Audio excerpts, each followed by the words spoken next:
কথা না বাড়িয়ে সরাসরি ঘটনাতে চলে যাচ্ছি।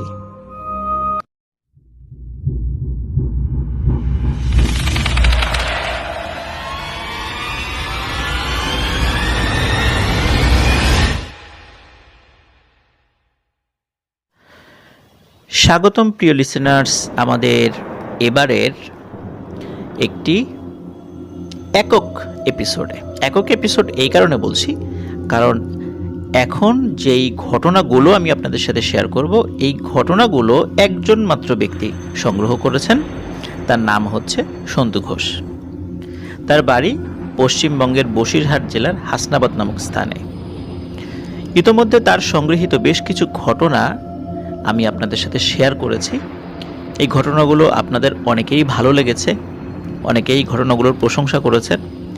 আর আপনাদের প্রশংসার কারণে তিনি আরও উৎসাহিত হয়ে অনেক কষ্ট করে আপনাদের জন্য ঘটনা সংগ্রহ করছেন এবং আমাকে পাঠাচ্ছেন।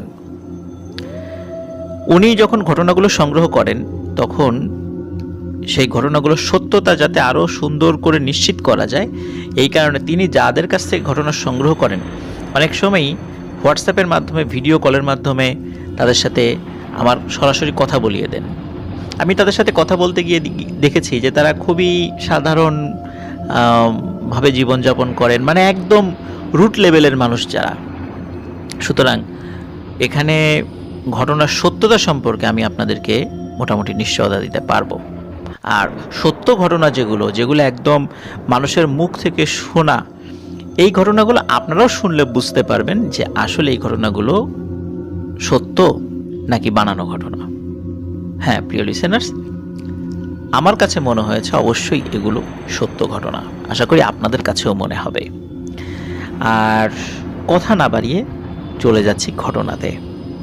তবে ঘটনাতে যাওয়ার আগে আরও একটি কথা না বললেই নয়, কারণ আমাদের বাংলাদেশের পরেই, বাংলাদেশে আমাদের সবচেয়ে বেশি লিসেনার, এবং তারপরেই যেই জায়গাতে থেকে আমাদের এই ঘটনাগুলি মানুষ সবচেয়ে বেশি শোনে সেটি হচ্ছে ভারত।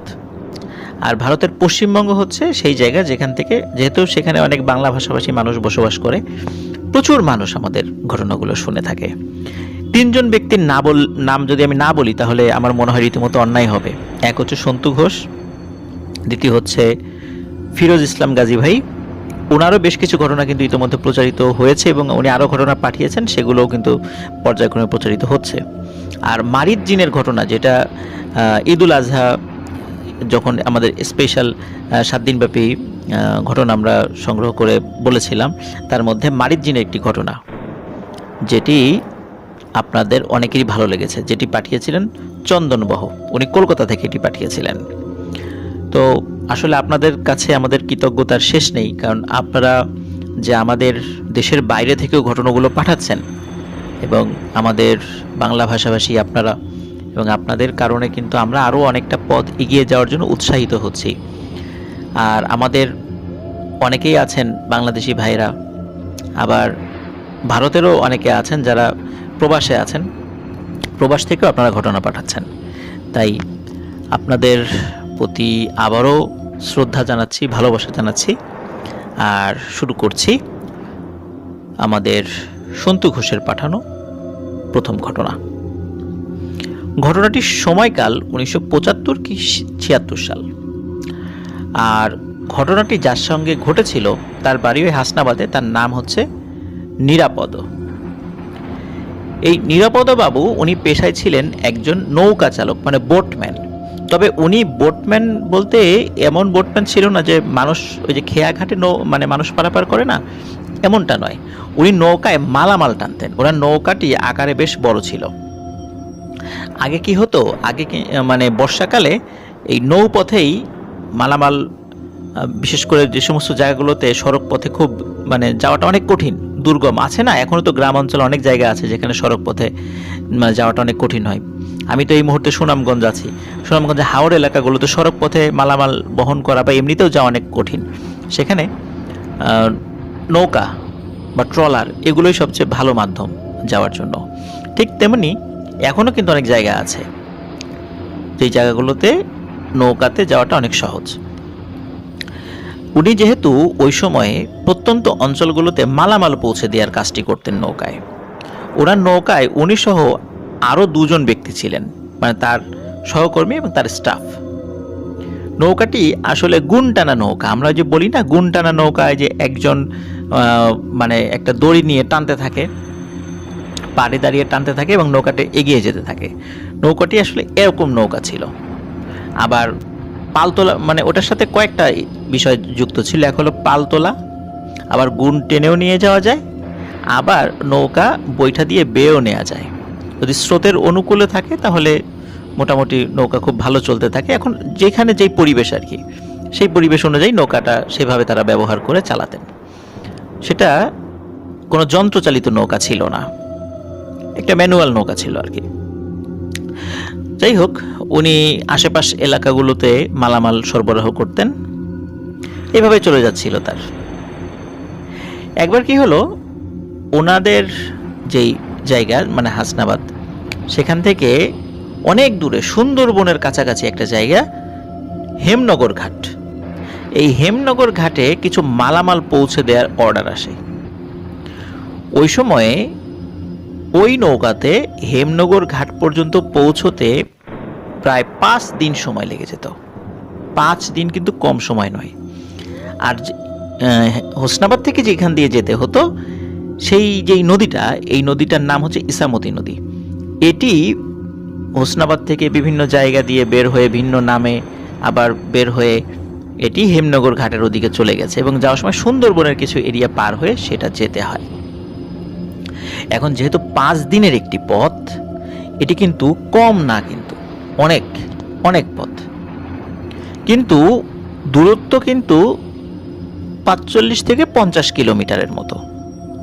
যদিও বা বর্তমান সময়ে নৌকায়, ইঞ্জিন চালিত নৌকায় 45 থেকে 50 কিলোমিটার কিন্তু খুব বেশি সময় লাগে না, কিন্তু ওই সময় কিন্তু আসলে অনেক সময় লাগতো। কারণ ওইভাবে ম্যানুয়ালি এটা যেতে হবে, সন্ধ্যার পরে নৌকা চালানো যায় না, এই রকম বিভিন্ন রকম সমস্যা ছিল, যার কারণে দিনের আলো যতটুকু চালানো যায়।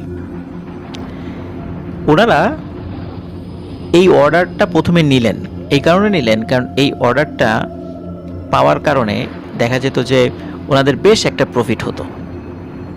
কিন্তু নিরাপদবাবুর পরিবার থেকে বারবার নিষেধ করছিল যে না, এত দূরের পথ, যেতে 5 দিন আবার আসতে 5 দিন, মানে 10 দিন। আর ওনার পরিবারে কর্মক্ষম উনি একজন মাত্র পুরুষ মানুষ ছিলেন, ছোট ছোট বাচ্চা ছিল। এখন একটা পরিবারের কর্তা 10 দিন বাড়িতে থাকবে না, স্বাভাবিকভাবেই কিন্তু পরিবারের সদস্যদের একটু দুশ্চিন্তা তো হবেই। ওনার ওয়াইফ রাজি হচ্ছিলেন না, কিন্তু তারপরেও ওনার ওয়াইফকে বোঝালেন যে 5 দিনে আমার যতটুকু ইনকাম হবে প্রায় 15 দিনের ইনকাম হবে আমার, তাহলে জিনিসটা আমরা তো ক্যান্সেল করতে পারি না, এই অর্ডারটা আমাদেরকে ধরে রাখতে হবে। যাই হোক, ওনার ওয়াইফকে উনি বোঝান, ওনার ওয়াইফ রাজি হন, ওনার প্রস্তুতি নিতে থাকেন। কিন্তু কি হয়, ওনাদের এক নিকট আত্মীয়, মানে এই নিরাপদবাবুর এক নিকট আত্মীয় মারা যাওয়ার কারণে ওনাদের যাত্রা 2 দিন ডিলে হয়ে যায়। একজন আত্মীয় মারা গেছে, তার সৎকার করতে হবে, তারপর তাদেরকে সান্ত্বনা দিতে হবে, সেখানে যেতে হবে, আবার আসতে হবে বাড়িতে, মানে তারপরে আবার মাল লোড দিতে হবে নৌকায়, সব কিছু মিলিয়ে 2 দিন ডিলে হয়ে যায়। নৌকায় যখন মাল লোড হচ্ছিল, তখন যারা লোড করছিল, যে সমস্ত শ্রমিকরা, তারা নিরাপদবাবুর কাছে জিজ্ঞেস করলেন যে এই মালামাল কোথায় যাবে। তখন নিরাপদবাবু বললেন যে হেমনগর ঘাট যাবে।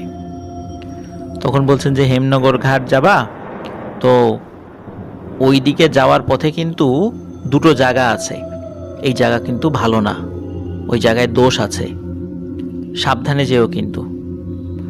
তখন বলে 2টো জায়গা কোন জায়গা, নাম কি? ওনারা ওইভাবে নামটা বলতে পারেননি, বলেছে যে তুমি খোঁজ খবর নিয়ে যেও। আসলে নিরাপদবাবু উনি এগুলোতে গুরুত্ব দেননি। একে তো এই অর্ডারটা ওনাদের জন্য খুব গুরুত্বপূর্ণ ছিল, ভালো একটা ইনকাম হতো, আর একটা বিষয় হচ্ছে যে যেহেতু রাতের বেলা চলাফেরা করেন, এই সমস্ত টুকটাক ভয় ভীতির ঘটনা হরহামেশাই ঘটতে পারে, এই ধরনের মানসিক একটা প্রস্তুতি তাদের থাকে। সুতরাং সে আসলে এই বিষয় নিয়ে খুব একটা গুরুত্বই দেয়নি। নৌকাতে শুটকি মাছ, শসা এবং মোটামুটি কিছু ধরনের সবজি জাতীয় জিনিস ছিল আর কি, এই মালামালগুলো পৌঁছে দিতে হবে। ওনারা রওনা শুরু করেন ফজরের আজানের পরপরই। হাসনাবাদ থেকে। তো যাওয়া শুরু করেছেন, তো যাচ্ছেন সমস্যা হচ্ছে না। আর এই নৌকাগুলো তো আকার একটু বড় থাকে, নৌকার মধ্যেই রান্নার ব্যবস্থা, নৌকার মধ্যে ছোট একটা ওয়াশরুম রয়েছে, আপনারা কিন্তু এখনো দেখবেন যে ট্রলারে এরকম থাকে। এই কারণে নৌকার মধ্যে ঘুমানো সবকিছু নৌকার মধ্যেই ব্যবস্থা রয়েছে। মোট লোক তিনজন নৌকাতে আছেন, নৌকা নিয়ে যাত্রা শুরু করেন। যেখানে খাবার ফুরিয়ে যায় সেখানে কাছাকাছি কোনো ঘাট থেকে আবার খাবার কিনে নেন। তো এইভাবে যাচ্ছিলেন। সময়টা ছিল এপ্রিল মাসের দিকে, যখন কালবৈশাখী ঝড়ের একটা সময় রয়েছে। যেহেতু সুন্দরবনের কাছাকাছি দিয়ে যেতে হবে, স্বাভাবিকভাবেই উপকূলীয় অঞ্চল। চতুর্থ দিন যখন তাদের আর একদিনের পথ বাকি আছে, তখন একটা জায়গায় চলে আসেন। ওই জায়গাতে আসার পরে স্থানীয় প্রশাসন থেকে বলা হয় যে নৌকা এখন এই ঘাট থেকে আর ছাড়া যাবে না, কারণ হচ্ছে ঝড়ের আভাস পাওয়া গেছে, এই কারণে নৌকা ছাড়া যাবে না। কিন্তু ওনাদের তো যাওয়াটা খুব জরুরি ছিল।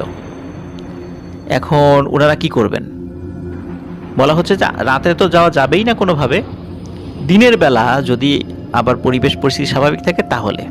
ওনারা আবার কি করতেন, রাতের বেলাও কিন্তু নৌকা চেষ্টা করতেন নৌকা নিয়ে যাতে একটু পথ এগিয়ে নিয়ে যাওয়া যায়। কিন্তু রাতের বেলা যাওয়াটা একটু টাফ থাকে, যদি বাতাস অনুকূলে থাকে তাহলে পাল তুলে নৌকাটা এগিয়ে নিয়ে যাওয়া যায়।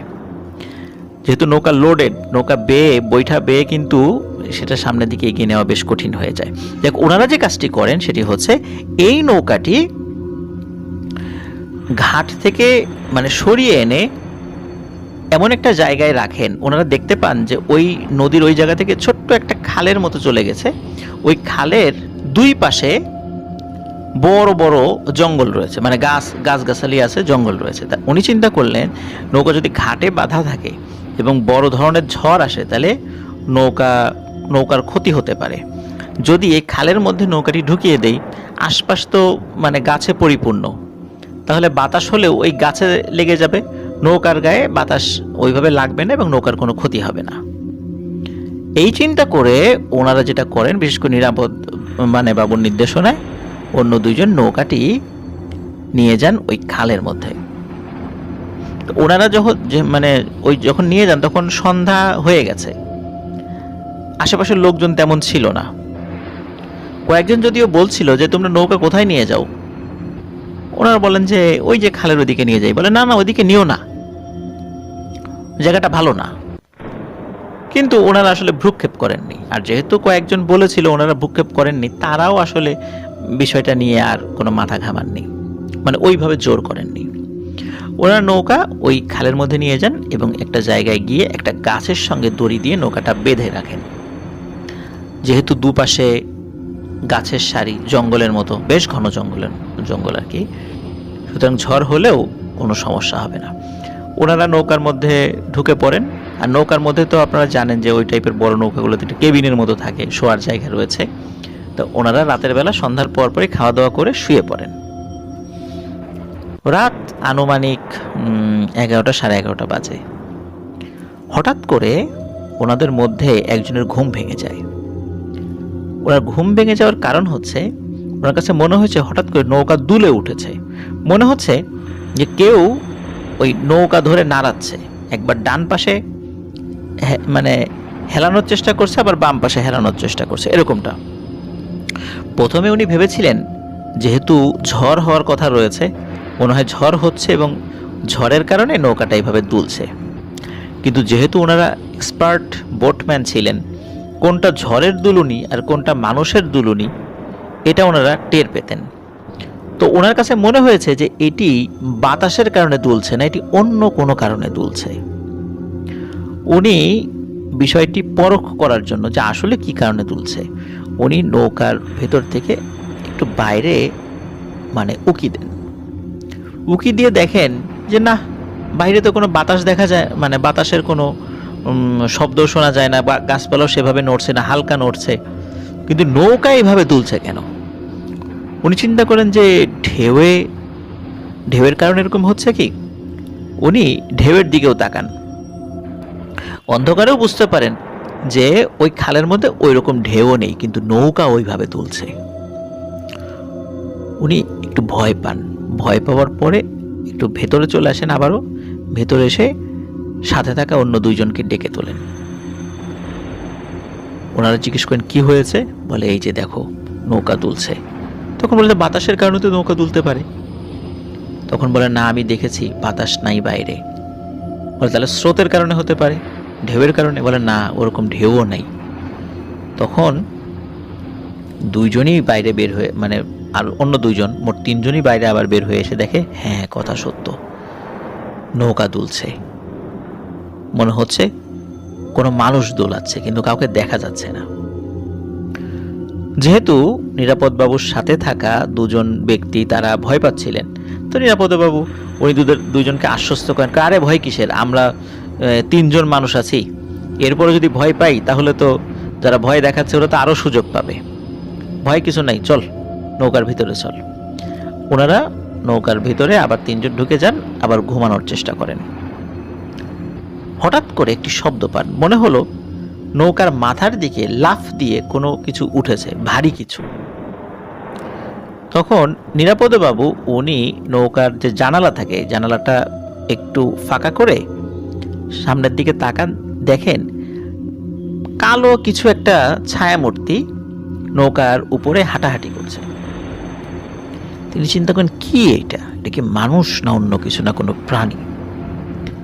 তখন তিনি নৌকার বাইরে বের হন না, কিন্তু নৌকার ভেতর থেকেই, নৌকার তো বিভিন্ন জায়গায় ফুটো রয়েছে, সেখান দিয়ে দেখার চেষ্টা করছেন। তিনি দেখতে পান বড় আকৃতির একটি কালো বিড়াল।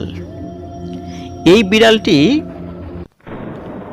ওই নৌকায় যে মালামালগুলো আছে সেগুলো দেখছে কোথায় কি আছে। এখানে একটা বিষয় বলে রাখা ভালো যে ওই নৌকাতে অন্যান্য মালামালের সাথে অনেক শুটকি মাছ ছিল। শুটকি মাছগুলো বিভিন্ন ঝুড়ির মধ্যে একটা নির্দিষ্ট প্রক্রিয়ায় রেখে দেওয়া হয়েছিল।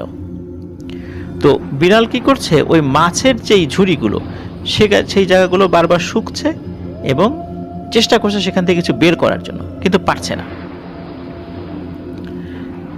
এরপরে কি হলো যে ওই বিড়ালটি একই রকমভাবে যেভাবে উঠে এসেছিল সেভাবে লাফ দিয়ে আবার ওই ঝোপের মধ্যে নেমে চলে যায় এবং অদৃশ্য হয়ে যায়। যখন বিড়ালটি লাফ দিয়ে নামে তখন নৌকাটি বেশ জোরে দুলে ওঠে। আসলে মানে কোনো একটা মানুষ যদি লাফ দিয়ে নামে তাহলে নৌকা এইভাবে, এত বড় একটা লোড নৌকা দুলে ওঠার কথা নয়, কিন্তু নৌকাটি দুলে ওঠে। নিরাপদবাবু বিষয়টি দেখেন, কিন্তু নৌকার অন্য সদস্যদের কাছে বিষয়টি শেয়ার করেন না। বিষয়টি শুধু বিড়াল বলে চালিয়ে দেন। এটা যে প্যারানর্মাল কিছু হতে পারে এমন কিছু আঁচ অন্যদেরকে করতে দেননি, তাহলে ওনারাও ভয় পাবেন। ওনারা যেটি করেন যে ওনারা সিদ্ধান্ত নেন যে রাতের বেলা ওনারা ঘুমাবেন না। ওনাদের কাছে মোমবাতি ছিল, মোমবাতি জ্বালিয়ে তিনজন গল্প করে কাটিয়ে দেবেন। ওনারা যখনই মোমবাতি ধরাচ্ছেন তখনই মনে হচ্ছে কেউ ফু দিয়ে ওই মোমবাতিটি নিভিয়ে দিয়েছে, কিন্তু নৌকার চারদিক থেকে তো বন্ধ করা ছিল, ভেতরে কিন্তু বাতাস আসছে না। আর বাতাসে যদি বন্ধও হয় তাহলে কিন্তু একটু নিবু নিবু হবে, তারপর বন্ধ হবে। যদি দমকা বাতাসে হয় সেটা ভিন্ন বিষয়, কিন্তু মনে হচ্ছে কেউ কাছে থেকে ফু দিয়ে বারবার ওই মোমবাতিটি নিভিয়ে দিচ্ছে। তখন ওনারা খুব ভয় পাচ্ছিলেন, তারপরও ওনারা ঈশ্বরের নাম জপছিলেন। এভাবেই ওনারা রাত পার করে দেন। পরবর্তীতে আর কোনো সমস্যা হয়নি, মানে ওই রাত্রে।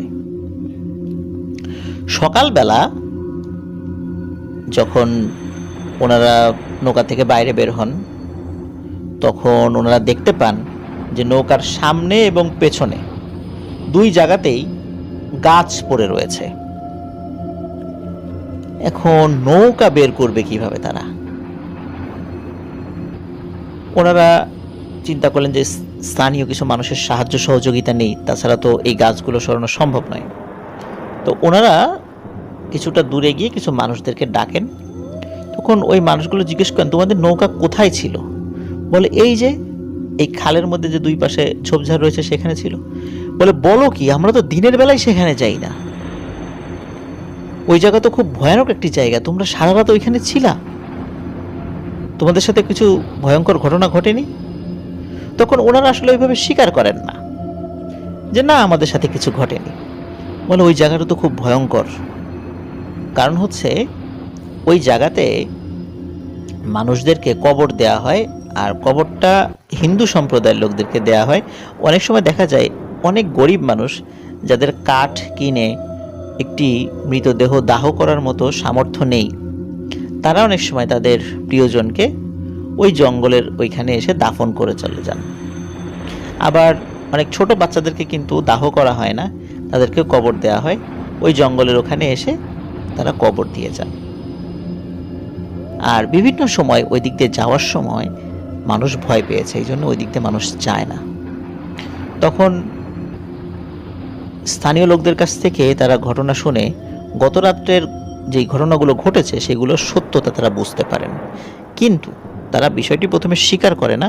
তখন তারা বলে যে সামনে পেছনে তো গাছ পড়েছে, আপনারা একটু সহযোগিতা করুন যাতে আমরা নৌকাটি বের করতে পারি।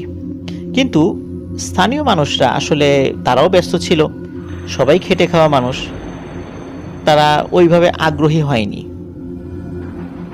তখন নিরাপদবাবু এবং সাথে দুইজন থাকা ওনারা চিন্তা করলেন যে তাহলে আমরাই চেষ্টা করি গাছগুলো সরানোর জন্য। কিন্তু এর মধ্যে একটা গাছ এত বড় ছিল যে ওটি না কেটে আসলে নৌকা বের করা খুবই কঠিন ব্যাপার। তারা সারাদিন চেষ্টা করে ছোটোখাটো বেশ কিছু গাছ অপসারণ করতে পারলেও মেইন যে গাছটি, যেটি তাদের পথ আগলে দাঁড়িয়েছিল, মানে তাদের যাওয়ার জন্য যেই পথটি, সেই পথটির পথে বড় ধরনের বাধা হয়ে দাঁড়িয়েছিল, সেটি তারা নড়াতে চড়াতে পারছিলেন না। তখন তারা সিদ্ধান্ত নেন যেহেতু বিকাল হয়ে গেছে, আজকে আর সম্ভব হবে না, নৌকা বের করতে পারবো না, আজকে রাত্রেও আমাদেরকে এখানেই থাকতে হবে।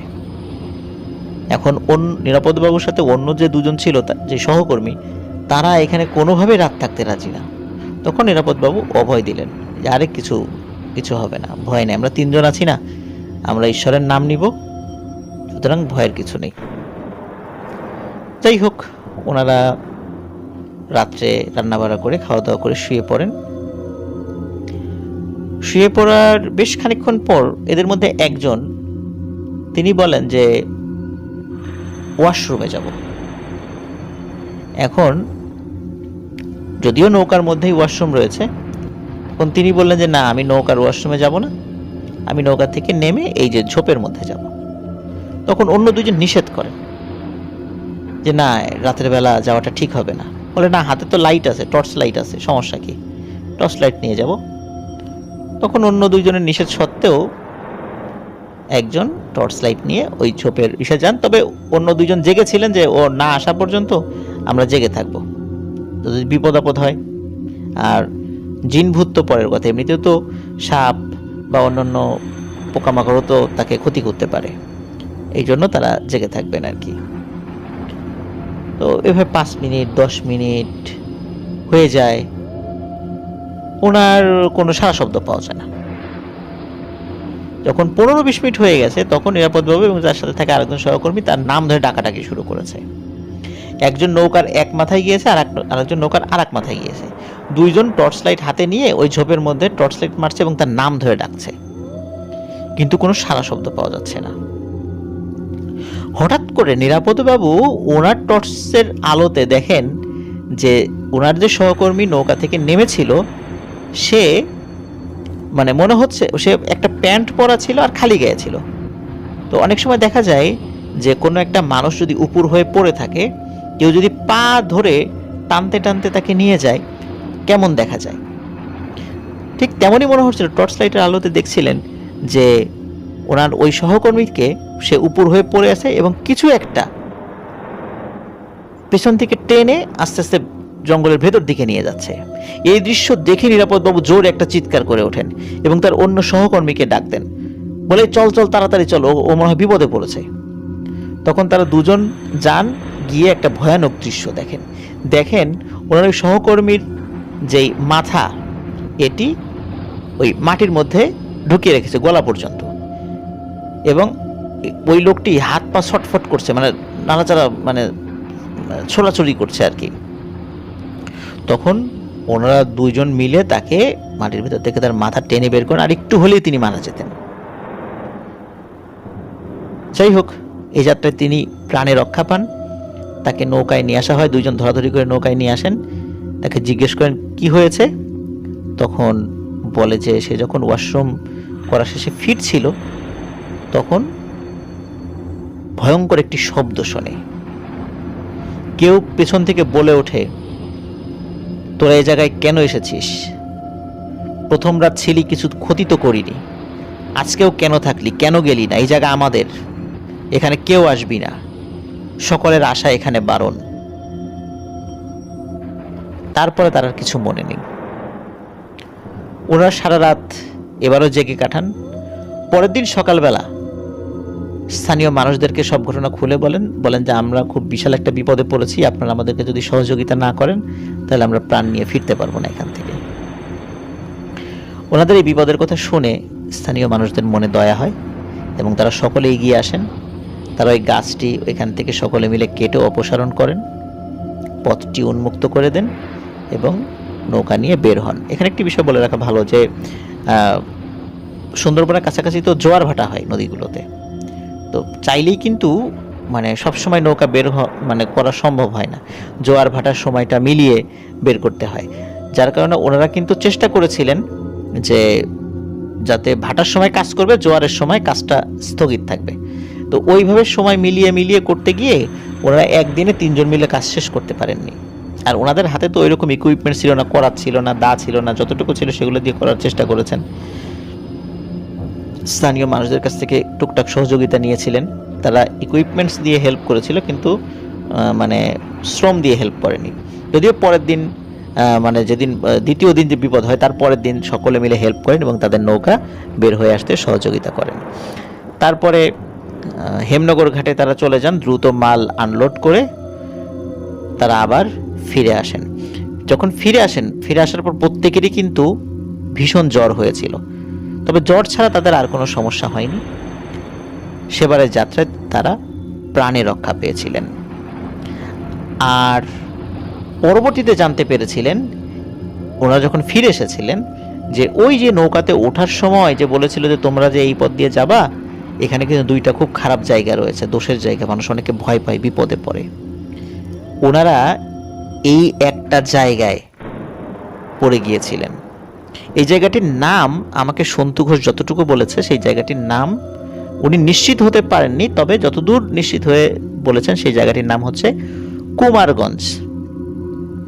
কুমারগঞ্জ নামক একটি জায়গা, সেখানে তারা এরকম একটা সমস্যার মধ্যে পড়েছিলেন। যাই হোক, এটি ছিল সন্তু ঘোষের পাঠানো প্রথম ঘটনা। আশা করছি ঘটনাটি আপনাদের সবার ভালো লেগেছে। আমরা চলে যাচ্ছি সন্তু ঘোষের পরবর্তী ঘটনায়।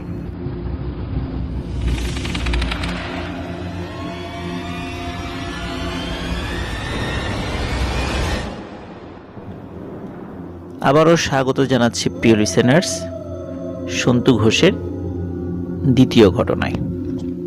এবারের ঘটনাটি সন্তু ঘোষ সংগ্রহ করেছেন তার বাবা পরিমল ঘোষের কাছ থেকে। ঘটনাটির সময়কাল 1973 সালে। সন্তু ঘোষের বাড়ি বসিরহাট মহকুমার হাসনাবাদ নামক স্থানে। এই হাসনাবাদের মধ্যেই একটি গ্রাম রয়েছে, সেটার নাম হচ্ছে পশ্চিম পাড়া। এই পশ্চিম পাড়াতে একটি হিন্দু পরিবারের অধীনে বিশাল ভূসম্পত্তি ছিল। তাদের এত পরিমাণ ভূসম্পত্তি ছিল যে অনেক স্থানে তারা কখনো যেতই না। এর মধ্যে একটি জায়গা ছিল বেশ ঝোপঝাড়, সেখানে হয়ে গিয়েছিল। সাধারণত লোকজন ওই জায়গাটাতে যেত না, কারণ সবাই বলতো যে ওই জায়গাতে নাকি ভয় আছে। আর বহু পূর্বে ওখানে নাকি কবরস্থান ছিল, এই কারণে অনেকেই নাকি ওইখানে ভয় পেয়েছে। আর কবরস্থানটি ছিল মুসলিম কবরস্থান। যাই হোক, যেহেতু বহু পুরাতন, আর এই কারণে ওই পুরাতন কবরস্থানে কেউ আসতোও না বা কেউ লাশ দাফনও করতো না, এটা বহু আগে থেকেই পরিত্যক্ত হয়ে গেছে। আর ওই জায়গার মালিকের নাম ছিল হচ্ছে প্রতাপ নামক একজন ব্যক্তি, একজন ধনাঢ্য ব্যক্তি ছিলেন। যেহেতু ওনার বিশাল ভূসম্পত্তি ছিল আর ওই জায়গাগুলো পরিত্যক্ত ছিল, এর মধ্যে একজন মোটামুটি গরিবই বলা চলে, কেশব নাম। এই কেশবের কোনো সন্তান সন্ততি ছিল না। কেশব এবং তার স্ত্রীকে নিয়েই তার পরিবার। তিনি বহু কষ্টে কিছু টাকা জমিয়েছিলেন। তিনি এই সম্পত্তির মালিক প্রতাপকে এসে রিকোয়েস্ট করেন যে ওই যে পরিত্যক্ত জায়গাটি, তিনি যেন তাকে সেই জায়গাটি বিক্রি করে দেন। প্রতাপ সাহেব তিনি দেখলেন যে ওই জায়গাটি পরিত্যক্ত অবস্থায় রয়ে গেছে, অনেকেই তো ওই জায়গা দেখে ভয় পায়, কেউ কিনতেও চায় না। আর যেহেতু উনি গরিব মানুষ, কিনতে যাচ্ছে, তো উনি দাম নিয়ে খুব বেশি আসলে দর কষাকষি করেননি। উনি কেশবকে বলেন যে আপনি কত দিতে চান। তো কেশব গরিব মানুষের, উনি যেটা দিতে চান প্রতাপ সাহেব সেটাতেই রাজি হয়ে যান এবং সেটি কেশবকে বিক্রি করে দেন। কেশববাবু ওই জায়গা কেনার পর তার প্রথম কাজ হয়ে দাঁড়ায় সেটি পরিষ্কার করা। তো সেটি তিনি করেন। পরিষ্কার করার পর ওখানে তিনি একটি ঘর নির্মাণ করেন। কেশববাবুকে অনেকেই বলেছিলেন যে ওখানে কোনোভাবেই যেন উনি না থাকেন, কোনো ঘর বাড়ি না করেন, কিন্তু আসলে কেশববাবুর কোনো উপায়ও ছিল না, কারণ উনি অন্যের জমিতে থাকতেন। এত কম দামে একটি জায়গা তিনি কিনেছেন, পেয়েছেন, সেটি তিনি হাতছাড়া করতে চাচ্ছিলেন না, কারণ ওনার যৎসামান্য টাকায় কোনোভাবেই একটি থাকার উপযোগী জায়গা তিনি কিনতে পারছিলেন না। এখানে বেশ খানিকটা জায়গা তিনি পেয়েছেন, তাই লোক কথায় তিনি কান দেননি। তিনি ভেবেছিলেন যে ভগবান যা করবেন সেটাই তিনি মেনে নেবেন। যদি কপালে খারাপ কিছু থাকে তবে হবে, আর যদি না থাকে হবে না। এই চিন্তা করে তিনি ঈশ্বরের উপর বিশ্বাস করেই তিনি ওই জায়গাতে থাকা শুরু করেন। তিনি যে কাজটি করেন সেটি হচ্ছে যে একটি ঘর নির্মাণ করেন। এখন যেহেতু জায়গার পরিধিটা অনেক বড় ছিল, এই জন্য তিনি এক পাশে বেড়া দেন, বাড়ির এক পাশে বেড়া দেন, এবং অন্য পাশগুলোতে আসলে বেড়া দেওয়াটা তার পক্ষে সম্ভব ছিল না, যেহেতু বেশ বড় একটি এরিয়া উনি কিনেছিলেন। অন্য জায়গাগুলোতে মানে বাড়ির চতুর্দিকে তিনি বেশ কিছু গাছ লাগিয়ে দেন, ঘন ঘন করে গাছ লাগিয়ে দেন। এই গাছগুলো যখন বড় হবে সেটি বাড়ির নিরাপত্তা বলয়ের কাজ করবে, এই চিন্তা করে বেশ কিছু গাছ তিনি লাগিয়ে দেন। মোটামুটি চলে যাচ্ছিল ভালোই। তিনি কৃষিকাজ করতেন, টুনাটুনির সংসার, যেহেতু সন্তানাদি ছিল না, চলে যাচ্ছিল ভালোই। এর মধ্যে অতিবাহিত হয়ে যায় 10 বছর। এই 10 বছরে কোনো ধরনের কোনো প্যারানরমাল ঘটনা ওনাদের সাথে ঘটেনি। তখন এলাকাবাসী ধরেই নিয়েছিল যে ওই জায়গাটি এখন আর হন্টেড নেই। ছিল হয়তো একটা সময় মানুষ ভয় পেয়েছে, কিন্তু এখন সেটি একদম স্বাভাবিক হয়ে গেছে, যেহেতু মানুষ সেখানে বসবাস করে।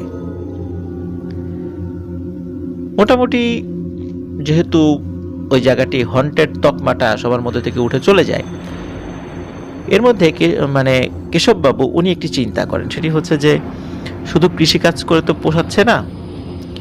উনি যেটি চিন্তা করেন সেটি হচ্ছে যে উনি যেই জায়গাগুলোতে গাছ লাগিয়েছিলেন, কিছু গাছ উনি কেটে ফেলবেন। কেটে একটি জায়গা উনি নির্ধারণ করবেন, যেখানে তিনি একটি মাঝারি সাইজের একটি পুকুর খনন করবেন এবং সেখানে মাছ চাষ করবেন। আইডিয়াটা খারাপ না, অনেকেই তাকে সমর্থন জানান, কিন্তু বিপত্তি বাঁধল পুকুর কাটার একটি দলের সাথে তিনি যোগাযোগ করলেন, যারা সাধারণত পুকুর খনন করে।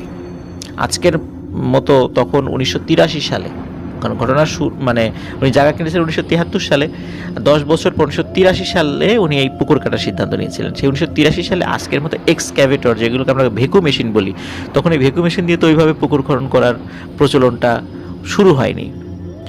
তখন বিভিন্ন শ্রমিক লাগিয়ে এই পুকুরগুলো খনন করা হতো। প্রথম এক দলকে তিনি পুকুর খনন করার জন্য মোটামুটি কথাবার্তা পাকাপাকি করে ফেলেন। যেদিন পুকুর খনন করতে আসবেন তার আগের দিন এসে ওই দলের যিনি সর্দার, শ্রমিক সর্দার, তিনি এসে বলেন যে তারা এখানে পুকুর খনন করতে পারবে না এবং এই কেশববাবুর সাথে চুক্তি বাতিল, তারা এই কাজ করবে না। তখন কেশববাবু জিজ্ঞেস করেন, তোমরা কেন এটা করবে না? তখন তারা বলেন, এখানে একটি পরিত্যক্ত কবরস্থান রয়েছে এবং এইখানে পুকুর খনন করলে তাদের সমস্যা হতে পারে, এই জন্য তারা কেউ পুকুর খনন করবে না। অনেক বোঝানোর পরেও তারা রাজি হয় না। অগত্যা কেশববাবু তাদের কথাই মেনে নেন, তাদেরকে বিদায় দিয়ে দেন। তিনি আরো একটি দলের সাথে কথা বলেন। দ্বিতীয় দলটি রাজি হয়ে যায় পুকুর খনন করতে, এবং কথা মতো তারা পুকুর খনন শুরুও করে। একদিন যায়, দুদিন যায়, প্রায় 1 মাস সময় লাগবে কিন্তু পুকুরটি খনন করতে। 23 কি 24 দিনের মাথায় বেশ অনেকটা পুকুর খনন করা হয়ে গিয়েছিল। হঠাৎ একজন শ্রমিক চিৎকার করে ওঠে, এই কঙ্কাল পেয়েছি, কঙ্কাল। তখন অন্য শ্রমিকরা চলে আসে, কি হয়েছে দেখে যে কিছু হাড় পাওয়া গিয়েছে, পুরো কঙ্কাল না। যেহেতু ওই জায়গাতে একটি পুরাতন কবরস্থান ছিল বহু আগে, এরকম একটা কথা লোক মুখে প্রচলিত ছিল, তাই এই হাড়টি দেখে তারা চিন্তা করে এটি মানুষের হাড়। কেশববাবুকে ডাকা হয়, আশেপাশের কিছু লোকজনও আসে। তখন কেশববাবু বলে যে এটি মানুষের হাড়, এটি তো দেখে বোঝাও যাচ্ছে না, এটি তো অন্য কোনো কিছুর হাড়ও হতে পারে। তখন কেউ কেউ বলে না এটা মানুষের হাড়, কেউ কেউ বলে না এটা গরু ছাগলের হতে পারে, গরু ছাগলের হাড় হতে পারে আর কি। যাই হোক, এই হাড়গুলি ওইখান থেকে অপসারণ করে অন্য একটি জায়গায় পুঁতে রাখা হয় এবং যথারীতি পুকুর খনন করা হয় এবং পুকুরে পানিও উঠে যায়। আশপাশে পুকুর একটু দূরে হওয়ার কারণে, মানে নিকটে কোনো পুকুর না হওয়ার কারণে, প্রতিবেশী যারা ছিলেন কেশববাবুর, তারা এই কেশববাবুর পুকুরটি ব্যবহার করতেন। আর পুকুরে মাছ চাষ শুরু হয়। মোটামুটি মাছ চাষ থেকে কেশববাবুর ভালোই উপার্জন আসছিল। কেশববাবুর একজন প্রতিবেশী ছিল, তার নাম ছিল বিশু। বিশু এবং কেশববাবু দুজনের খুব ভালো সম্পর্ক ছিল। বিভিন্ন কৃষিকাজ বলেন বা বিভিন্ন কাজ বলেন, এই কাজে একে অন্যের সাথে পরামর্শ করে কাজ করতেন। এক রাতে বিশু আসে, রাত প্রায় 11টা, 11:30 বাজে। বিশু এসে কেশববাবুকে ডাকতে থাকে যে কেশব, ও কেশব। তো কেশববাবু বের হয়ে আসেন। বের হয়ে আসার পরে কেশববাবুকে বলেন যে আজকে তো ফিরতে ফিরতে দেরি হয়ে গেল, তো শরীরে অনেক ময়লা টয়লা লেগে গেছে, চিন্তা করলাম যে রাত্রেই গোসলটা সেরে নেই। তখন কেশববাবু বলেন আচ্ছা ঠিক আছে, গোসল সারো, আমাকে কি আসতে হবে? বলে যে না না, তোমার আসার দরকার নেই, এমনিতে তোমাকে বললাম আর কি, যে চিন্তা করতে পারো এত রাত্রে পুকুর ঘাটে কে, এই জন্য বলে গেলাম আর কি। তখন বলে আচ্ছা ঠিক আছে, তুমি গোসল করো, যাওয়ার সময় বাড়ির বাহিরের যেই দরজাটা আছে সেটা একটু টান দিয়ে যেও, তাতেই হবে। একটা বিষয়, সেটি হচ্ছে ওই বাহিরের যে দরজাটি ছিল ওটি একটি টিনের দরজা ছিল, তো ওটা যখন খোলা হতো বা লাগানো হতো তখন বেশ কটকট কটকট শব্দ হতো। মানে ওটা কেউ খুললেও বোঝা যেত যে কেউ খুলছে, আবার আটকালেও বোঝা যেত কেউ আটকে দিচ্ছে, মানে শব্দ হতো। এখন ওই যে বিশু গোসল করতে যায়, ওদিকে কেশববাবু এবং তার স্ত্রী তারা খাওয়া দাওয়া করে শুয়ে পড়ে। তাদের আর মনে নেই যে বিশু গোসল করে চলে গিয়েছে কি যায়নি, এই বিষয়ে তারা আর খেয়ালও করেনি। রাত প্রায় 2-2:30 বাজে। হঠাৎ কেশববাবুর বাহিরের গেট ওই ক্যাচ ক্যাচ শব্দে খুলে যায়। চিন্তা করে কি ব্যাপার, এত রাত্রে গেট খুলে গেল, কে এলো, নাকি বিশু গেট বন্ধ করে চলে যাচ্ছে। কিন্তু বাহির থেকে একজন মহিলা মানুষের কণ্ঠ শোনা যায় এবং কণ্ঠটা খুব চেনা। কেশব দাদা, কেশব দাদা, এরকম বলে ডাকছে। তখন কেশববাবু এবং তার স্ত্রীর ঘুম ভেঙে যায়। তারা দরজা খুলে দেখে বিশুর স্ত্রী এবং তার সাথে প্রতিবেশী আর একজন পুরুষ মানুষ এসেছে। তখন বলে কি হয়েছে দিদি? তখন ওই বিশুর স্ত্রী কেশববাবুকে বলছে যে বিশু যখন বাসা থেকে বের হয় তখন বলেছিল যে আপনার এখানে পুকুরে গোসল করতে এসেছে, কিন্তু অনেকক্ষণ হয়ে গেলেও তো বাসায় ফেরেনি, আপনি কি কিছু জানেন? তখন কেশববাবু বলে না তো, আমি তো কিছু জানি না, ওর তো চলে যাওয়ার কথা গোসল করে, আরও গেলে তো সাধারণত দরজায় শব্দ হওয়ার কথা, আমরা তো এরকম শব্দও শুনিনি, তো বলতে পারছি না সে গেছে না কি হয়েছে, চলন্ত পুকুর পাড়ে যাই। কেশববাবু তার স্ত্রী এবং বিশুর স্ত্রী এবং তার প্রতিবেশী আর একজন পুরুষ লোক যিনি তার সাথে এসেছিলেন রাতের বেলা, তখন তারা 4 জন মিলে যখন পুকুর পাড়ে যায় কাউকে দেখে না। কোথায় গেল বিশু? হয়তোবা অন্য কোথাও গিয়েছে, এই চিন্তা করে বিশুর স্ত্রীকে বুঝিয়ে শুনিয়ে তাকে বাড়িতে পাঠিয়ে দেওয়া হয়। কিন্তু রাতের বেলা বিশু বাড়িতে ফেরে না। সকাল হতেই বিশুর স্ত্রী আবার আসে। বিশুর কোনো খোঁজ খবর জানা গেল কিনা কেশববাবুর কাছে আসে আর কি। তখন তারা বলেন যে না, আমরা তো জানি না, আরে রাত্রেও বাড়ি ফেরেনি, কোনো বিপদ আপদ হলো না তো। তখন এরকম কথাবার্তা হচ্ছিল, এর মধ্যে পুকুর ঘাট থেকে একটা চিৎকার ভেসে আসে। কারণ পুকুর ঘাটে যেহেতু অনেকেই গোসল করত, তখন পুকুর ঘাট থেকে যখন চিৎকার ভেসে আসে তখন তারা পুকুর ঘাটে যায়। পুকুর ঘাটে গিয়ে দেখে একটা ছেলে গোসল করতে এসেছিল, সে চিৎকার দিয়েছে কারণ পুকুরের মাঝখানে কারো লাশ ভেসে উঠেছে। লাশটি উপর হয়ে, মানে লাশটি উপর করা আর কি। সাধারণত পুরুষ মানুষের লাশ পানিতে যদি মৃতদেহ ভেসে ওঠে উপর করা থাকে আর কি। যাই হোক, দূর থেকে বোঝা যাচ্ছে এটা বিশুর লাশ। বিশুকে পুকুর থেকে ওঠানো হয়। ওঠানোর পর বোঝা যাচ্ছিল পানিতে ডুবেই তার মৃত্যু হয়েছে।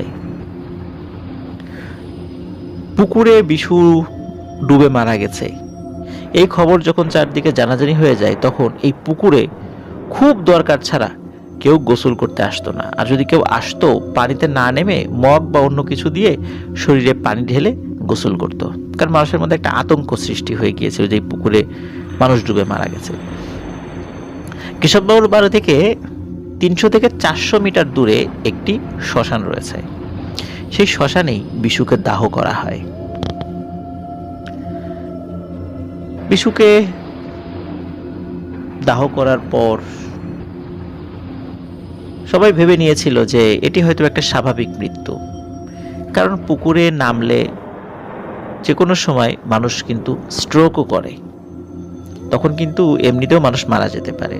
তখন ধারণা করেছিল হয়তোবা বিশু পানিতে নেমে হয়তোবা অসুস্থ হয়ে গিয়েছিল, এই কারণে এরকমটা হতে পারে।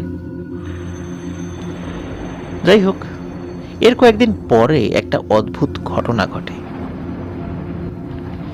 কেশববাবু রাত্রে খাবার পর তার স্ত্রীকে বলে যে এই শোনো, কালকে অনেক ভোরবেলা আমাকে ডেকে দিবা, মাঠে যাব, বিশু আসবে। তখন তার স্ত্রী বলে বিশু? বিশু কোত্থেকে আসবে? বিশু তো মারা গেছে। এই কথা শোনার পর কেশববাবু তার স্ত্রীকে জোর একটা ধমক দেয়। ধমক দিয়ে বলে বিশু মারা যাবে কেন, বিশু আছে। এ কথা বলার পর আর কিছু সে বলে না। তার স্ত্রী খুবই অবাক হয় যে কি বলে, এ কি ঠিক বলছে? যাই হোক, সে আর কোনো কথা বলে না। হয়তো বা চিন্তা করে যে ও কি মস্করা করলো কিনা বা কেন এটা বললো, সে আসলে বুঝতে পারছে না। যাই হোক, বিষয়টি সে স্বাভাবিকভাবেই নেয়। সত্যি ভোরবেলা যখন তাকে ডেকে দেয়, ডেকে দেওয়ার পর বাড়ির থেকে বের হয়ে যাওয়ার সময় তার স্ত্রীকে বলছে যে গেটের বাইরে বিশু দাঁড়িয়ে আছে, আমাকে ডাকছে, আমি যাচ্ছি। তার স্ত্রী এবার আর বিষয়টা স্বাভাবিকভাবে নেয় না। কাজ শেষে যখন সন্ধ্যায় বাড়ি ফিরে আসে, তখন তার স্বামীকে মানে কেশববাবুকে স্বাভাবিকই দেখাচ্ছিল। পরদিন সকালবেলা বাড়ির চালের উপর তারা একটি আজব জিনিস দেখতে পায়। সেটি হচ্ছে যে ছাগলের একটি চামড়া, ছাগলের একটি চামড়া দেখতে পায়। ছাগলের চামড়া কোথা থেকে আসলো বাড়ির চালের উপরে? তারা অবাক হয়। তারা চিন্তা করে হয়তো বা রাতের বেলা কোনো নিশাচর প্রাণী তো এটি এনে এখানে রেখেও যেতে পারে। বিষয়টি তারা স্বাভাবিকভাবেই নিয়েছে, খুব বেশি অবাক হয়নি। এরপরের দিন আরো একটি ঘটনা ঘটে। সেটি হলো বাড়ির উঠোনে কিছু হাড় পাওয়া যায়। মনে হচ্ছে কোনো প্রাণীর পাঁজরের হাড়। এটি কি মানুষের পাঁজরের হাড় নাকি গরু ছাগলের পাঁজরের হাড়, এটি ঠিক বোঝা যাচ্ছিল না। একবার মনে হচ্ছিল এটি মানুষের, আবার মনে হচ্ছিল না এটা মানুষের না। তো এরকম অদ্ভুত অদ্ভুত সমস্ত জিনিস বাড়ির চালের উপর বা উঠোনে বা বিভিন্ন সাইডে পাওয়া যাচ্ছিল। এই অস্বাভাবিক বিষয়গুলো দেখে কেশববাবুর স্ত্রী, তিনি একজন গুণিন বা তান্ত্রিককে ডেকে নিয়ে আসেন। তিনি এসে কেশববাবুকে ঝাড়ফুঁক করেন এবং মানে চারদিকে একটু ঝাড়ফুঁক করে দিয়ে যান যাতে করে এই ধরনের সমস্যা না হয়। এবং উনি একটি কাজ করেন, সেটি হচ্ছে যে উনি 4টি পেরেক দিয়ে যান এবং ওই কেশববাবুর স্ত্রীকে বলেন যে আপনি বাড়ির চারদিকে পুকুর পাড় সহ, যেহেতু পুকুরটাও বাড়ির একটা অংশের মধ্যেই ছিল, পুকুর পাড় সহ ওইভাবে হিসাব করে বাড়ির এবং পুকুরের চতুর্দিকে মানে 4টা জায়গা নির্ধারণ করে এই 4টি পেরেক পুঁতে দেবেন। এবং তিনি সেটিই করেন। কেশববাবুর স্ত্রী ওই পেরেক পুঁতে দেন। এই পেরেক পুঁতে দেওয়ার ঠিক পরপরই হঠাৎ করে কেশববাবু বলে ওঠে, আমার খুব অসুস্থ বোধ করছি, আমি খুব অসুস্থ বোধ করছি, আমার খুব খারাপ লাগছে, এভাবে বলতে থাকে। এবং সত্যি তিনি খুব অসুস্থ হয়ে পড়েন, সহজে সুস্থ হচ্ছিলেন না, আর দিন দিন তিনি শুকিয়ে যেতে থাকেন। আর তার আচরণে অদ্ভুত কিছু পরিবর্তন দেখা দেয়। তিনি পাগলামি করতেন, আজব আজব কথা বলতেন, মানুষের সাথে মানে খারাপ ব্যবহার করতেন, মানে খিটখিটে আচরণ তার হয়ে গিয়েছিল। এবং মাঠে গেলে সকলের সামনে লাফ দিয়ে তিনি গাছে উঠে যেতেন। এবং গাছে ওঠার স্টাইলটা ছিল এমন, বানর যেভাবে মানে তরতর করে গাছে উঠে যায়, উনি সকলের সামনে সেভাবে গাছে উঠে যেতেন। সবাই খুব অবাক হতো, কি ব্যাপার, এইভাবে তো কোনো স্বাভাবিক মানুষ গাছে উঠতে পারে না। তখন গ্রামবাসীর মধ্যে একটি কথা ছড়িয়ে যায় যে কেশববাবুর ভূতে ধরেছে। এদিকে কেশববাবুর স্ত্রী তার স্বামীর এই ধরনের আচরণে খুব ভয় পেতে থাকেন, বিভিন্ন তান্ত্রিক কবিরাজকে ডাকেন, কিন্তু কোনো লাভ হচ্ছিল না। এক রাতে খাওয়া দাওয়ার পর কেশববাবু তার স্ত্রীকে বলেন যে আমাকে এখন বাইরে যেতে হবে, আমাকে বিশু ডাকছে। তখন বলে মানে তার স্ত্রী বলে যে না, বিশু বলে কেউ নেই, তুমি এখন বাইরে যেতে পারবে না। তখন তার স্ত্রীকে ধাক্কা দিয়ে ফেলে দিয়ে কেশববাবু ঘর থেকে বাইরে বের হয়ে যান। তিনি ঘর থেকে বাইরে বের হয়ে যাওয়ার পরই তার স্ত্রী খুব ভয় পেয়ে যান এবং তিনি প্রতিবেশীদেরকে ডাক দেন যে তার স্বামী এরকম কথা বলে বের হয়ে গেছে। তখন তার কয়েকজন প্রতিবেশী এবং কেশববাবুর স্ত্রী হাতে হারিকেন নিয়ে কেশববাবুকে খুঁজতে থাকেন। খুঁজতে খুঁজতে খুঁজতে খুঁজতে একটি জায়গায় কেশববাবুকে পাওয়া যায়।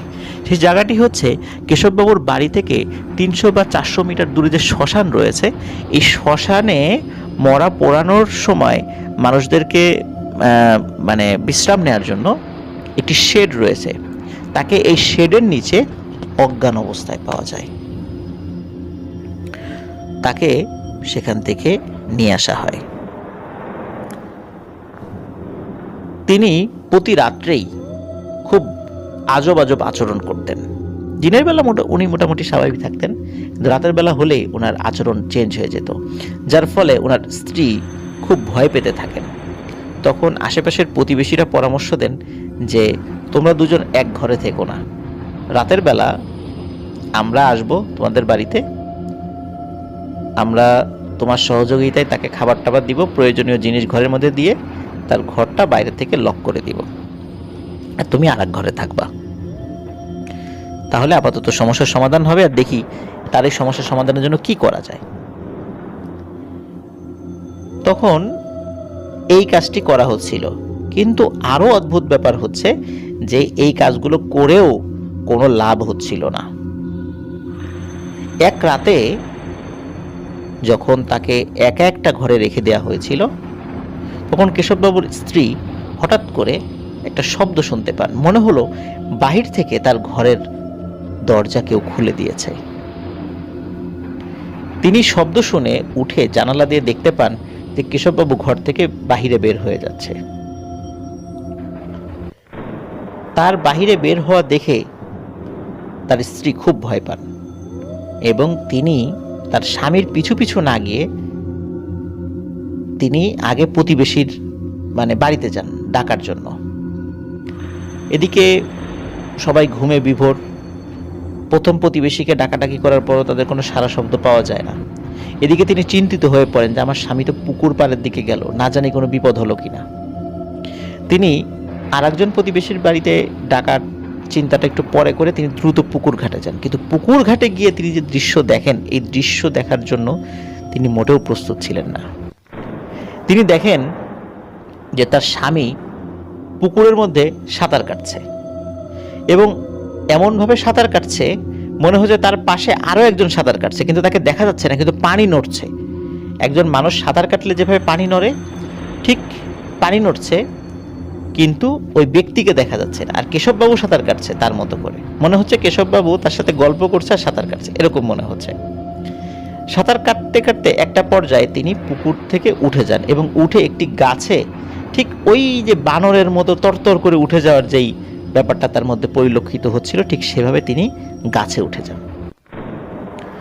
গাছে উঠে যাওয়ার পর তার সাথে তার স্ত্রীর আই কন্ট্যাক্ট হয়, মানে চোখাচোখি হয়ে যায়। কেশববাবু ভয়ানক চোখে ওই দূর থেকে, অন্ধকারেই তার স্ত্রী বুঝতে পারছেন, কারণ চাঁদের আলো ছিল, বুঝতে পারছেন যে কেশববাবু তার দিকে তাকিয়েছে, কারণ মনে হচ্ছিল কেশববাবুর চোখ দুটি জল জল করছে। কিন্তু উনি ভয়ে, মানে এতটাই ভয় পেয়েছিলেন যে দৌড় দিয়ে অন্যদিকে চলে যাবেন সেই সাহসটিও পাচ্ছিলেন না। তিনি দেখলেন কেশববাবু আবার গাছ থেকে মাথার নিচ দিকে দিয়ে নেমে আসছে, ঠিক যেমন কাঠবিড়ালি গাছ থেকে নেমে আসে মাথা নিচ দিকে দিয়ে, ঠিক ওইভাবে নেমে এসে তিনি আবার পুকুরের মধ্যে চলে আসলেন। সাঁতার কেটে মাছ পুকুরে আসলেন। মাছ পুকুরে আসার পরে তিনি জোরে জোরে ডুব দিতে থাকেন, এবং এত জোরে ডুব দিচ্ছেন এবং শব্দ হচ্ছিল যে আসলে বড় কোনো পাথর খণ্ড যদি পানিতে পড়ে এইরকম শব্দ হয়। ডুব দিতে দিতে একটা পর্যায়ে তার স্ত্রীকে বলেন, যদি ভালো চাস এখান থেকে চলে যা, আমাকে ঘাটাতে আসবি না, তাহলে বিপদে পড়বি। এই কথা শোনার সাথে সাথে তার স্ত্রী চিৎকার দিয়ে ওখান থেকে চলে যান, কারণ ওই সময় মনে হলো তার শরীরে শক্তি ফিরে এসেছে, একটু আগে তিনি নড়তে পারছিলেন না। চিৎকার দিয়ে উনি আবার এক প্রতিবেশীর বাড়িতে চলে যান, গিয়ে সব ঘটনা খুলে বলেন। ওনার পাশের প্রতিবেশীরা সবাই চলে আসে ওই রাতের বেলায়, এসে দেখে যে কেশববাবু পুকুরের মধ্যে ঠিক জোরে জোরে শব্দ করে আগের মতোই ডুব দিয়ে যাচ্ছে। তার এরকম ভয়ানক ডুব দেয়া দেখে আশেপাশের সবাই ভয় পান। তারা বলেন যে এটি কোনো স্বাভাবিক মানুষের কাজ অবশ্যই না, কোনো স্বাভাবিক মানুষ এত জোরে শব্দ করে ডুব দিতে পারে না, তাকে অবশ্যই খুব ভালো একজন তান্ত্রিকের মানে কাছে নিয়ে যেতে হবে। এখন করণীয় কি? কারণ কেশববাবু তখন পুকুরের মধ্যে। তখন সবাই বলেন যে তোমার আর এখন এখানে থেকে কাজ নেই, তুমি আমাদের, মানে কেশববাবুর স্ত্রীকে বলছেন আর কি প্রতিবেশীরা, আমাদের বাড়িতে চলো, আজকে রাত্রে আমাদের বাড়িতেই থাকবা, কালকে সকালে এসে দেখি কি করা যায়, কারণ এখন ও পজেসড অবস্থায় আছে, এখন ও যে কোনো অঘটন ঘটিয়ে ফেলতে পারে, ওকে ওর মতো থাকতে দাও। কেশববাবুর স্ত্রী প্রতিবেশীদের সাথে চলে যান। ওই রাতে তিনি প্রতিবেশীর বাড়িতেই অবস্থান করেছিলেন। পরদিন সকালবেলা একজন গুণিন আসে, মানে তান্ত্রিক আসে। আসার সাথে সাথে বলে যে ওরে বাবারে, এই কাজ আমি পারবো না, একে সুস্থ করা আমার কাজ না।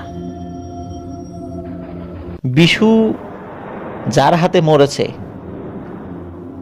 তার নজর কেশবের দিকে পড়েছে, সুতরাং একে আমি সুস্থ করতে পারবো না।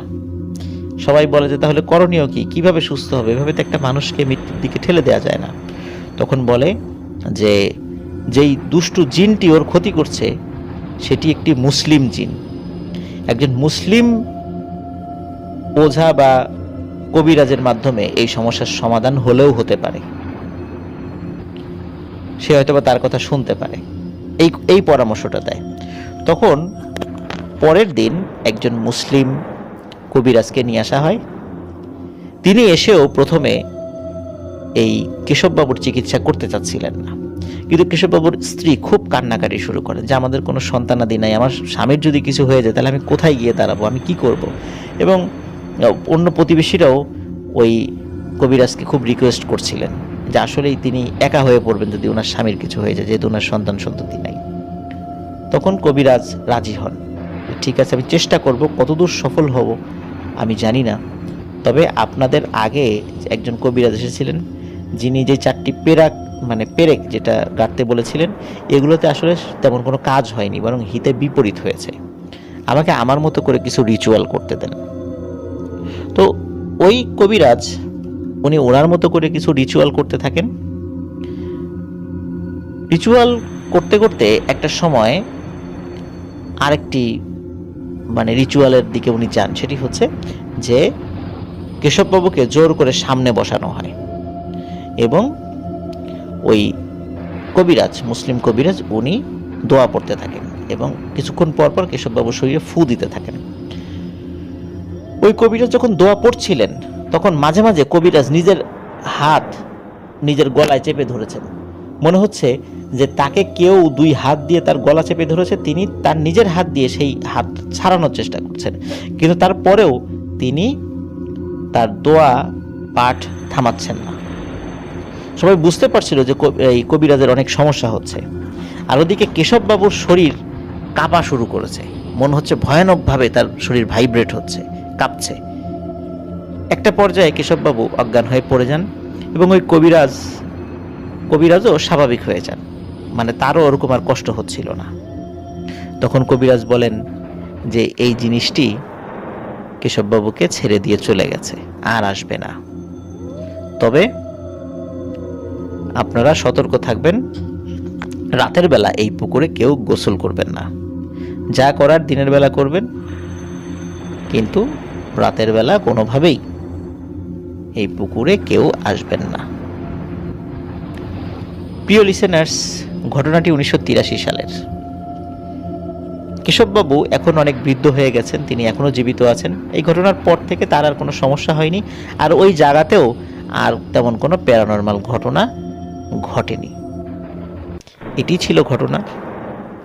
ধন্যবাদ সন্তু ঘোষ এবং আঙ্কেলকে, সন্তু ঘোষের বাবাকে, পরিমল ঘোষকে, যিনি আমাদেরকে এই ঘটনাটি সংগ্রহ করে দিয়েছেন।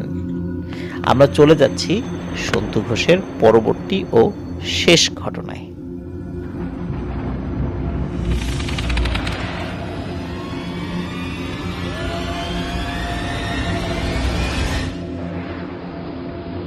স্বাগতম প্রিয় লিসেনার্স আমাদের এবারের এপিসোডের তৃতীয় ও শেষ ঘটনায়। প্রিয় লিসেনার্স, আপনাদের কি মনে আছে সন্তু ঘোষ প্রথম যেই ঘটনাটি আমাদেরকে পাঠিয়েছিলেন সেটি কোন ঘটনা ছিল? হ্যাঁ প্রিয় লিসেনার্স, সেই ঘটনাটির শিরোনাম ছিল নিশির ছলনায় পিসি, যেটি আমাদের ভিডিও যেই প্লে লিস্ট রয়েছে আপনার সেখানে পাবেন, বা আপনার যদি স্ক্রলিং করে একটু নিচের দিকে যান সেখানে এই ঘটনা পাবেন, নিশির ছলনায় পিসি। এই পিসি ছিলেন রাধা পিসি। আর এখন যে ঘটনাটি আমরা বলবো, এই ঘটনাটি যার সঙ্গে ঘটেছিল সেটি হচ্ছে এই রাধা পিসির শাশুড়ি মঞ্জুরি ঘোষের সাথে। যদিও বা তখনও রাধা পিসির বিয়ে হয়নি। ঘটনাটির সময়কাল 1993 কি 94 সাল। স্থান পশ্চিমবঙ্গের উত্তর 24 পরগনা জেলার কাথরি গ্রামে। ওই গ্রামের মানুষেরা ওই সময়ে প্রায় ম্যাক্সিমামই কৃষিকাজ করতেন। তখনও ওই গ্রামে ইলেকট্রিসিটি ছিল না। সারাদিন সকলে অনেক খাটাখাটুনি করার কারণে সন্ধ্যার পরপরই রাতের খাবার খেয়ে সবাই ঘুমিয়ে যেতেন এবং উঠতেন কাকডাকা ভোরে, কখনো কখনো ফজরের আজানেরও আরও আগে। সাধারণত এই মঞ্জুরি ঘোষের যিনি স্বামী, উনি প্রথমে ঘুম থেকে উঠতেন। ঘুম থেকে ওঠার পর মঞ্জুরি ঘোষকে ডাকতেন। উনি ঘুম থেকে ওঠার পর, মঞ্জুরি ঘোষের হাজব্যান্ড ঘুম থেকে ওঠার পর উনি প্রথমে যে কাজটি করতেন সেটি হচ্ছে ওনার গোয়াল ঘর থেকে গরুগুলো ছেড়ে দিতেন। পরবর্তীতে মঞ্জুরি ঘোষ গিয়ে ওই গোয়াল ঘরটি সাফ করতেন।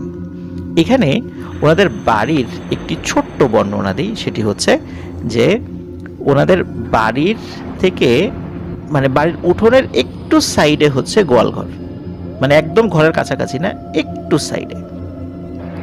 গোয়ালঘরে যাওয়ার সময় উঠোনের পাশেই একটি ছোট্ট বাঁশঝাড় রয়েছে। আসলে এটা ঝাড় বলা যাবে না, 20-25টা গাছ, বাঁশ গাছ রয়েছে এরকম আর কি। আর ওই বাঁশঝাড়ের কাছেই একটি মাঝারি আকৃতির তেঁতুল গাছ রয়েছে। তো যেই ভোরবেলায় ঘটনাটি ঘটে, স্বাভাবিকভাবেই মঞ্জুরি ঘোষের হাজবেন্ড ঘুম থেকে উঠে গরুগুলো ছেড়ে দিয়ে চলে গিয়েছেন লাঙল জোয়াল কাঁধে নিয়ে। কিছু সময় পরে মঞ্জুরি ঘোষ উনি গোয়ালঘর পরিষ্কার করতে গিয়েছেন। গোয়ালঘর পরিষ্কার করে তিনি যখন বের হয়েছেন, হঠাৎ তিনি দেখেন যে বাঁশঝাড় এবং তেঁতুল গাছ এটি বেশ নড়ছে, মনে হচ্ছে বেশ বাতাসে এগুলো নড়ছে। কিন্তু আরও খেয়াল করেন যে বাতাস যদি হবেই তাহলে শুধু বাঁশঝাড় এবং তেঁতুল গাছটি কেন নড়ছে? আরও তো গাছপালা রয়েছে পাশে, সেগুলো তো নড়ছে না। এই চিন্তা করতে করতে হঠাৎ করে একটি দমকা বাতাস এসে ওনার গায়ে লাগে। বাতাসে উনি কিছুটা দুলে পড়েন, যদিও বডির ব্যালেন্স উনি রক্ষা করতে পেরেছিলেন, পড়ে যাননি। কিন্তু চিন্তা করলেন কি ব্যাপার, এরকম দমকা বাতাস আমার গায়ে লাগলো কেন? যাই হোক, উনি আর বেশি কিছু ভাবেননি। এই কারণে ভাবেননি কারণ উনি গ্রামের মেয়ে, আর এত ভোরবেলা উঠলে স্বাভাবিকভাবেই টুকটাক কিছু ভুতুড়ে ঘটনা ঘটতেই পারে।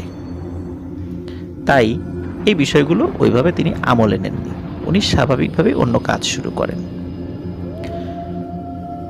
উনি এবং ওনার হাজব্যান্ড বেশ ভোরবেলা উঠলে ওনাদের ছেলেপেলেরা আবার একটু যখন সকাল হতো বা একটু হালকা আলো ফুটেছে তখন ঘুম থেকে উঠতো, তারাও অন্যান্য কাজ করত। সকালে নাস্তা খাবার যখন সময় হয় তখন পরিবারের অন্য সদস্যরা যখন মঞ্জুরি ঘোষকে খেতে ডাকেন তখন উনি বলেন তার খিদে নেই, তিনি কাজ করছেন এবং খুব দ্রুত গতিতে কাজ করছেন, কোনো ক্লান্তি তার মধ্যে দেখা যাচ্ছে না। দুপুরের খাবার যখন সময় হয়ে যায় তখন তাকে ডাকা হয়, তখনও তিনি বলেন তার খিদে নেই। বাড়ির সকলে এবং তার ছেলেপেলেরা চিন্তা করে যে কি ব্যাপার, বাবার সাথে কি মায়ের ঝগড়া হলো নাকি? কিন্তু ঝগড়া হলে তো আমরা শব্দ শুনবো, এমন তো কিছু শুনলাম না। হঠাৎ মা খাচ্ছে না কেন, তার সন্তানদের এরকম একটা চিন্তা ছিল। এই সমস্যাটা প্রকট হয় রাতের বেলা। রাতের বেলা সবার সঙ্গে যখন তিনি খেতে বসেছেন, সামনে যখন প্লেট দেওয়া হয়েছে তখন তিনি প্লেটটা ছুঁড়ে ফেলে দিয়েছেন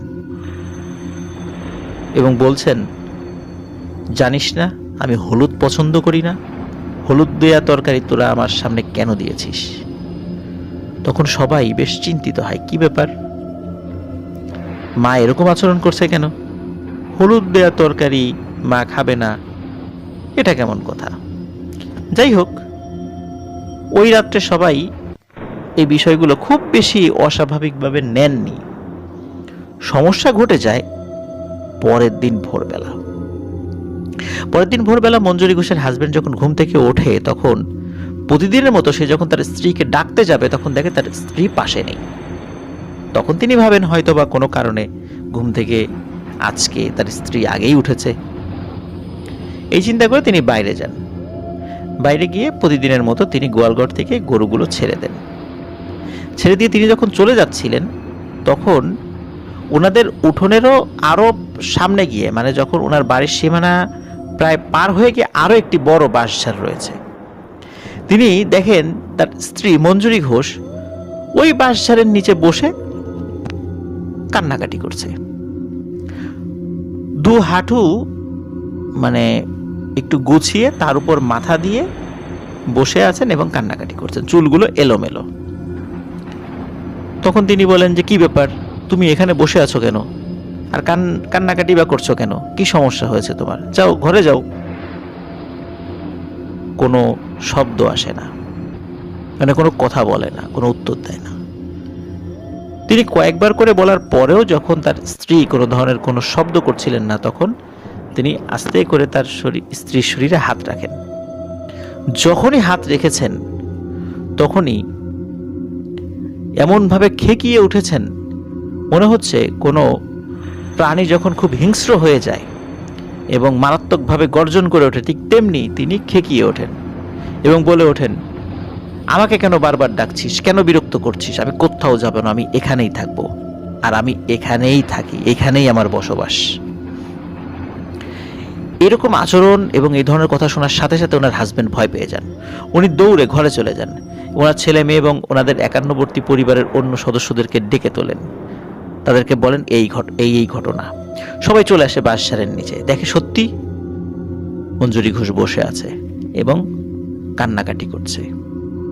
সবাই যখন ঘরে আসতে বলে তিনি কোনো কথা বলেন না।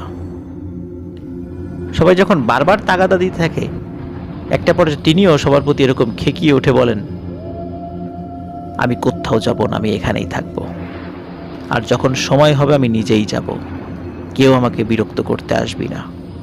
এই কথা শুনে সবাই ভয় পান। সবাই বুঝতে পারেন বিষয়টা আর স্বাভাবিক বিষয়ের মধ্যে নেই, অস্বাভাবিকতার পর্যায়ে চলে গিয়েছে। দ্রুত কোনো গুণিন ডেকে এই সমস্যার সমাধান করতে হবে। সকাল 8টা কি 9টার দিকে তাকে জোর করে বাড়ির উঠোনে নিয়ে আসা হয়। উঠোনের পাশেই ছিল রান্নাঘর।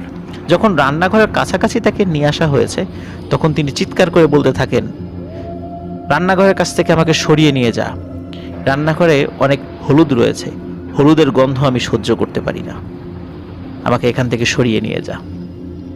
তখন তাকে ঘরের মধ্যে নিয়ে যাওয়া হয়। সবাই আশেপাশে ভালো গুণিন খোঁজ করতে থাকেন, কিন্তু তখনও গুণিন খুঁজে পাওয়া যাচ্ছিল না। মোটামুটি দুপুরের পর থেকে তার আচার আচরণ একটু স্বাভাবিক যখন সবাই বোধ করেন, তখন সবাই মনে করেছেন যে হয়তো বা এটা ঠিক হয়ে গেছে। রাতের বেলা ঘটে একটি ভয়ঙ্কর ঘটনা। রাতের বেলা সবাই মঞ্জুরি ঘোষ এবং তার হাজবেন্ড তাদের ঘর থেকে গোঙানির আওয়াজ শুনছে, এবং গোঙানির আওয়াজ একটু একটু করে তীব্র হচ্ছে। ওনার ছেলেমেয়েরা যখন দরজা নক করে তখন কেউ খোলে না। একটা পর্যায়ে তারা দরজা ভেঙে ভিতরে ঢুকে দেখে তাদের মা মঞ্জুরি ঘোষ তাদের হাজবেন্ড মানে তার হাজবেন্ড তার সন্তানদের বাবার বুকের উপরে উঠে গলা চেপে ধরে আছে, এবং আরেকটু হলেই হয়তো মেরে ফেলতো তাকে। সন্তানেরা মিলে তারা মাকে ওখান থেকে টেনে হিচড়ে সরিয়ে নিয়ে আসে। আর কয়েক সেকেন্ড হলেই হয়তোবা তাদের বাবার মৃত্যু ঘটত। তাদের সন্তানেরা কোনোভাবেই তাদের মায়ের সঙ্গে পেরে উঠছিল না শক্তিতে। চিৎকার চেঁচামেচিতে বাড়ির অন্য সদস্যরাও চলে আসে, তাকে বহু কষ্টে বেঁধে রাখা হয়। কিন্তু আরো একটা ব্যাপার ঘটে, সেটি হচ্ছে যে তখন কিন্তু রাত বেশি হয়নি। কিছু সময় পরে মনে হয় সব স্বাভাবিক হয়ে গেছে, কিন্তু কখন যে এই বাঁধন খুলে মঞ্জুরি ঘোষ আবার বাঁশঝাড়ের নিচে চলে গিয়েছে কেউ খেয়াল করতে পারেনি। ভোরবেলা যখন তাকে কোথাও দেখা যাচ্ছে না, তখন সবাই খুঁজতে থাকে এবং খুঁজে তাকে পাওয়া যায় সেই বাঁশঝাড়ের নিচে একই রকমভাবে বসে আছে, কান্নাকাটি করছে। সবাই যখন তার কাছে যায়, এবারও সে বলে ওঠে, কেউ আমাকে ডিস্টার্ব করবি না, কেউ বিরক্ত করতে আসবি না, আমি এখানেই থাকি আর আমি এখানেই থাকবো, এখান থেকে আমি এক চুলও কোথাও নড়ব না। সবাই বুঝতে পারে যে সময় পার হয়ে যাচ্ছে, আজকের মধ্যেই কিছু করতে না পারলে বড় ধরনের সমস্যা হয়ে যাবে। সকাল হতে না হতে একজন গুণিনকে ডেকে নিয়ে আসা হয়। গুণিন ওই বাঁশঝাড়ের নিচে একটি গোল বৃত্ত করেন এবং সেখানে মঞ্জুরি ঘোষের উপর ভর করে থাকা জিনকে প্রশ্ন করেন, কে তুই, কোত্থেকে এসেছিস? তখন সে বলে, ওই যে দূরে মাঠের ভিতরে বড় একটি তেঁতুল গাছ রয়েছে, আমি সেখানেই থাকি। আমি বহুদিন আগে গলায় ফাঁস দিয়ে আত্মহত্যা করেছিলাম, এরপর থেকে আমি এখানেই থাকি। সেদিন সকালবেলা আমি যখন বড় তেঁতুল গাছ থেকে এদের বাড়ির এই ছোট তেঁতুল গাছে আসছিলাম, তখন একে আমি দেখতে পাই।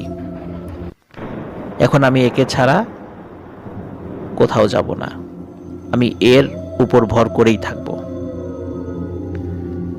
এই ধরনের কথাবার্তা যখন চলতে থাকে গুণিন এবং পজেসড হওয়া মঞ্জুরি ঘোষের মধ্যে, অনেক কষ্টে গুণিন এই পজেসড অবস্থা থেকে মঞ্জুরি ঘোষকে মুক্ত করেন। পরবর্তীতে গুণিন জানান যে সত্যি বহুদিন আগে ওই তেঁতুল গাছের একটি ডালে, যখন তেঁতুল গাছটা আরো ছোট ছিল, ডালে একজন মহিলা আত্মহত্যা করে। এরপর থেকে একটা দুষ্টু জিন ওই মহিলার রূপ ধরে ওই গাছে বসে থাকে এবং বিভিন্ন সময় মানুষদেরকে ভয় দেখায়, বিরক্ত করে। আর এমনই একটি ঘটনা মঞ্জুরি ঘোষের সাথে ঘটেছে। মঞ্জুরি ঘোষ যখন পজেসড অবস্থা থেকে মুক্ত হন, তিনি অজ্ঞান হয়ে পড়ে যান। যখন তার জ্ঞান ফেরে, তিনি পরিবারের সব সদস্যদেরকে জিজ্ঞেস করেন যে কি ব্যাপার, আমি এখানে কেন, তোমরা সবাই আমার চারদিকে দাঁড়িয়ে আছো কেন, আমাকে ওভাবে দেখছো কেন? তার মানে হচ্ছে 2 দিন আগে তিনি যখন পজেসড হয়েছিলেন, এরপর থেকেই 2 দিনের মধ্যে কোনো ঘটনা তার মনে নেই। তখন তাকে বলা হয় যে তোমার সাথে এই ঘটনা ঘটেছে। তিনি শুনে খুব ভয় পান যে সর্বনামা, আমার সাথে এই ঘটনা ঘটেছে, আমি তো কিচ্ছু বলতে পারি না, বুঝতে পারি নাই, আমার তো কিছু মনেও নেই। যাই হোক, এরপরে মঞ্জুরি ঘোষের সাথে আর কোনো ঘটনা ঘটেনি। মঞ্জুরি ঘোষ এবং তার স্বামী দুজনই মৃত্যুবরণ করেছেন। তারা এখন কেউই জীবিত নেই। আর সন্তু ঘোষকে ধন্যবাদ আমাদেরকে চমৎকার 3টি ঘটনা উপহার দেওয়ার জন্য। আশা করছি আমাদের একদম গ্রাম কেন্দ্রিক ঘটনাগুলো আপনাদের সবার ভালো লেগেছে। যদি ভালো লেগে থাকে আমাদের চ্যানেলকে আপনারা শেয়ার করুন, সাবস্ক্রাইব করুন, যাতে করে আমরা আরও সুন্দর সুন্দর ঘটনা আপনাদেরকে উপহার দেওয়ার জন্য অনুপ্রাণিত হই। প্রিয় লিসেনার্স, আশা করি আমাদের ঘটনা আপনাদের ভালো লেগেছে। ঘটনা ভালো লাগলে লাইক, কমেন্ট ও শেয়ার করে আমাদের সাথে থাকুন। পরবর্তী ঘটনা শোনার আমন্ত্রণ জানিয়ে আজকের মতো এখানে বিদায় নিচ্ছি। আসসালামু আলাইকুম।